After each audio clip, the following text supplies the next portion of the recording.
好来，我们今天看到北京中考数学题，题目是化简根号下11减去根号下117分之一，再减去根号下11，再加上根号下117分之一的完全平方。好，这道题呢，具体的做法如下：题目要化简，我们先把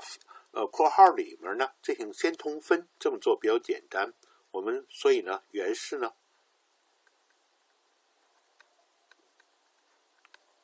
我先通分，它就等于根号下11减去根号下117，再乘上一个根号下11加上一个根号下117，然后呢分子就变成根号下11加上一个根号下117。再减去个根号下11减去个根号下117，它整个的平方，然后呢分母呢就可以变成一个根号，我们就可以写成呢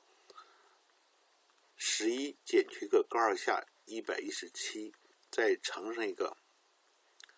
11加上一个根号下117，然后分子呢还是11加上一个根号下117，再减去11，再减去个根号下117，它整个的平方。然后呢，分母一平方，把这根号是不是就可以去掉？去掉里面是不是正好是平方差公式？它正好等于11的平方减去个117啊。然后呢，分子在一平方，它就等于11加上一个根号下117，再加上一个11减去个根号下117，然后呢再减去它俩乘积了2倍，它就可以写成一个根号，它就写成11加上一个根号下117，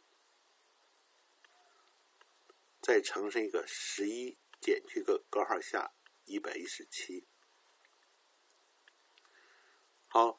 因为11的平方121再减117呢，它正好等于4。分母正好等于4，我们再看分子呢，这是正的根号下117和负的根号下117正好抵消掉了，11加11，它正好等于22。好，然后再减去2倍的，再乘上这根号下是正好也是121减去个利用平方差公式，正好是121，这11的平方121再减去117。正好等于4再开根号，是不是再乘上2，也就等于几啊？22减去4正好等于18，就4分之18，分子分母再除一个2，我们就得到了最终结果呢，它是等于2分之9。好，这道题呢主要是先通分，以后再平方，最终结果呢就等于几啊？2分之9。好，关于这道题呢，我们今天就讲到这儿。下次再见。